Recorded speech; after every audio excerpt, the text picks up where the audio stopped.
We can now say with 99.999% confidence that this latest Digimon series will see Angelmon turn into the humanoid Holy Knight Mega, not the flying dragon-like Magnadramon for the Angelmon Mega. On top of that, we got a significant lore dump in episode 31 thanks to some flashbacks to the ancient Digimon War, so let's unpack it all. First off, Happy New Year and welcome back. If you're new or haven't already, please consider subscribing to the DigiKnow, as my last time checking analytics showed that over 93% of my viewers are not subscribed. Episode 31 comes after the show took a 1-week break IRL and after War Greymon debuted in universe during the events of episode 30. Taichi rescued a Lopmon a few episodes back who has stuck around, and in episode 31 it was revealed that War Greymon's transformation unlocked ancient memories inside of Lopmon. This turned Lopmon into an oracle of sorts who informed the kids of the significance of War Greymon, basically reiterating what we learned in episode 5, but sharing more information about Millenniummon and the next holy Digimon warrior. Lopmon takes Taichi, Sora, and their Digimon into this flashback dimension where we get to watch snippets of the climax of the ancient Digimon War. There are a handful of takeaways here, but first off, I'll say that we get a look at the series version of Millenniummon as the big threat that the holy Digimon and the Megas were fighting back during that war. It's the first look at this guy outside of his crystal sort of moon Millenniummon form, and what's worth noting here is he actually looks more like Zed Millenniummon and not the typical Millenniummon form that looks like a Chimeramon with Mugendramon's back cannons. So I'm wondering if the show is just deciding to cut that Chimeramon looking form out, or if it's a fake out and they're saving that for later. I'm not sure, let me know what you guys think. But another thing that we get to see, and really the title of this video, is a second Angel Digimon fighting alongside Angemon. She's covered in a golden aura to hide her identity, but of course we understand this is Angelmon. During the fight, we see Angemon digivolve to Holy Angemon / Magna Angemon, and then Seraphimon, and we see Angelmon transform as well into Ophanimon, not Magnadramon. Now, I was really pleased to see this because I was always a much bigger fan of Ophanimon, and while this is all subjective, I don't like Magnadramon all that much. I remember even in the Digimon movie /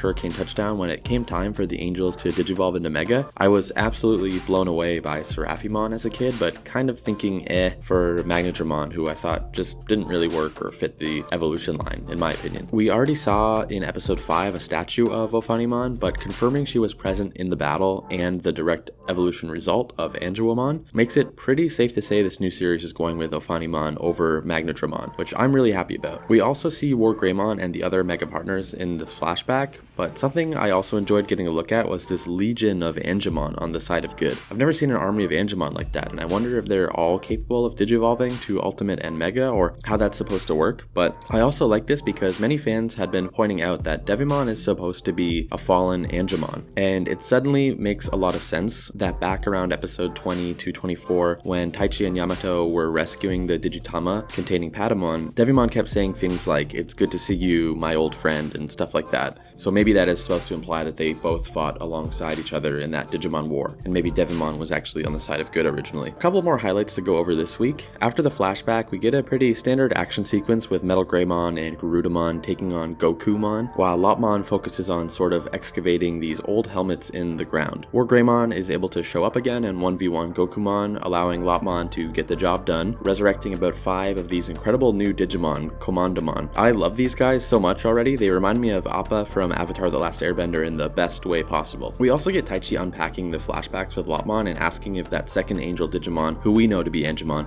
is supposed to have a human partner. Lopmon says yes. Taichi asks if it's his sister, Hikari, which Lopmon also confirms. I was actually really into this added element to the Hikari rescue mission because suddenly it's not just Taichi being a protective big brother trying to save his scared and helpless little sister. Instead, it's something a bit more like Taichi recognizing the hidden potential of his sister and trying to get her back so she can achieve her destiny. I don't know, it's just a slightly cooler version of what we already had going, so that it's less of a sort of tropey damsel in distress scenario and making Hikari out to be just as important as the holy Digimon itself. Overall, I think this is a great episode to mark the return of Digimon 2020. It's funny to keep calling it that when we're in 2021 now, but I don't think it makes sense to start calling it Digimon 2021 all of a sudden, and I already see other YouTubers covering the show are still calling it Digimon Adventure 2020, so I guess I will do the same for now. If I had to rate this episode, I'd throw it an 8 out of 10. Let me know what you're thinking about this one. You know, Ophanimon versus Magnadramon, this Oracle, Lopmon, why Millenniummon really looks like Zed Millenniummon, and where we're going from here. I want to hear what you're thinking, so comment below, and again, if you haven't subscribed, please do me the honor. Even if 1 out of 10 people subscribed today, that would be the biggest single day boost to my channel in its whole history. So please consider. Have a happy belated New Year and take it easy. See you next week.